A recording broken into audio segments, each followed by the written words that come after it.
اعوذ باللہ من الشیطان الرجیم بسم اللہ الرحمن الرحیم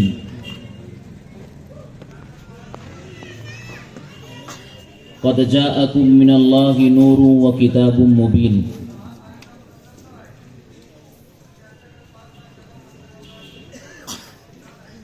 وقال اللہ تبارک و تعالی لو انزلنا هذا القرآن على جبل لرأيته خاشعا متصدعا من خشية الله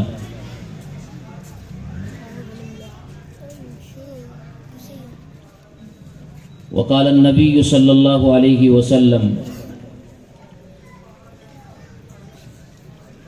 تبارك بالقرآن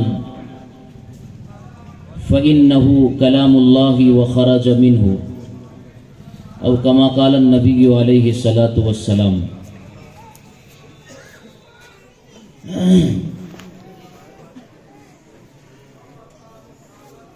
آج کی اس نورانی اور قرآنی محفل پہ آئے ہوئے تمام ہی گرامی قدر حضرات علماء کرام، معززین شہر، بزرگوں، دوستوں اور ساتھیوں،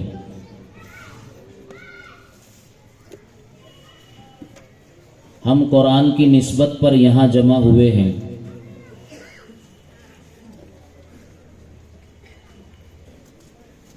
مدرسہ انجمن تحفیظ القرآن کے سالانہ اجلاس اور جلسے کی برکت سے میری اور آپ کی یہاں پر حاضری ہے۔ یہ مدرسہ جس کا یہ 8واں سالانہ جلسہ عام ہے، اپنی اچھی تعلیم اور تربیت کے اعتبار سے شہر شیرپور میں اپنا ایک مقام اور مرتبہ رکھتا ہے، جس کے بانی اور ذمہ دار حافظ اسلم صاحب حقانی زیدہ مجدہ اور ان کے ساتھ کام کرنے والے ان کے رفقا۔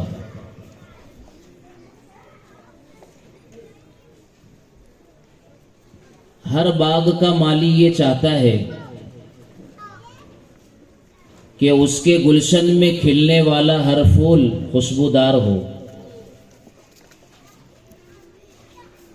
اس کی آگوں سے تعلیم و تربیت میں پلنے بڑھنے اور پرورش پانے والا ہر سدس اور ممبر اپنے وقت کا آفتاب اور مہتاب ہو۔ کھیتی جب پک جاتی ہے، باغ لہلہانے لگتا ہے، معطر اور خوشبودار ہو جاتا ہے، تو مالی کو بڑی خوشی ہوتی ہے۔ یہ انسانی فطرت ہے۔ اللہ تعالیٰ نے ہر انسان کی فطرت میں اپنی چیزوں کو پھلتا پھولتا دیکھ کر خوشی کا اظہار، یہ اس کی فطرت میں اللہ نے ودیت کی ہے، رکھا ہے۔ اللہ تعالیٰ بھی خوش ہوتے ہیں، یہ اللہ تعالیٰ کی بھی فطرت ہے۔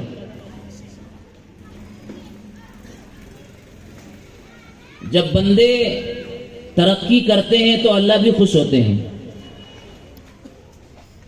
روایات کہتی ہے کہ جب بندہ سبحان اللہ کہتا ہے تو اللہ تعالیٰ کہتے ہیں حمیدنی ربی، اللہ کی بزرگی بیان کرتا ہے بندہ تو اللہ کہتے ہیں مجدنی رب عبدی، حمیدنی عبدی مجدنی عبدی، میرے بندے نے میری تعریف کی اور میرے بندے نے میری بزرگی بیان کی۔ اگرچہ کہ اللہ تعالیٰ کسی بزرگی بیان کرنے کے محتاج نہیں، کسی کی حمد کے محتاج نہیں، لیکن یہ چیز اللہ تعالیٰ نے انسانوں کی فطرت میں بھی رکھی ہے کہ وہ اپنی چیزوں کو پھلتا اور پھولتا دیکھ کر کے خوش ہوتے ہیں۔ میں مبارکبادی پیش کرتا ہوں اپنے دل کی گہرائیوں سے کہ آج اس ادارے سے، اس مدرسے سے بڑی محنتوں اور عرق و ریزیوں کے بعد، قربانیوں کے بعد 6 بچوں نے ناظرہ قرآن کریم مکمل کیا ہے۔ دنیا کیا جانے اس کی قدر و منزلت، دنیا والے کیا جان سکتے بھی ہیں اور کیا کر سکتے بھی ہیں۔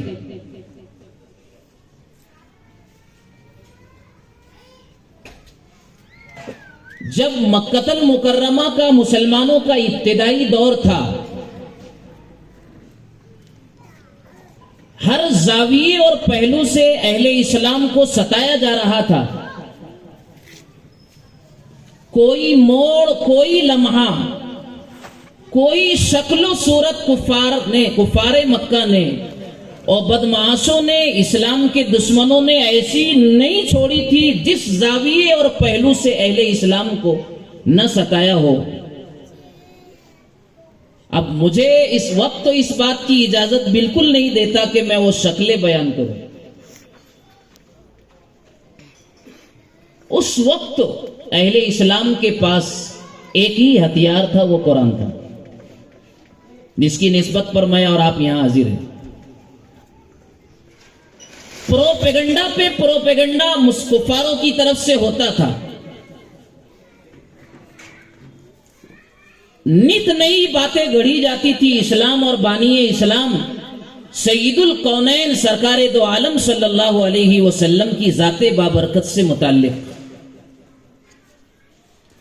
پوری میڈیا، بو لہبی میڈیا کام کر رہی تھی اس وقت، بو لہبی میڈیا پورا زور لگایا، پورا شور مچایا۔ کیا شور مچایا؟ لا تسمعوا لهذا القرآن والغوا فيه لعلكم تغلبون۔ محمد الرسول اللہ مکہ کی گلیوں میں صلی اللہ علیہ وسلم قرآن سناتے تو کفاران مکہ شور و غل کرتے کہ اسے سنو مت۔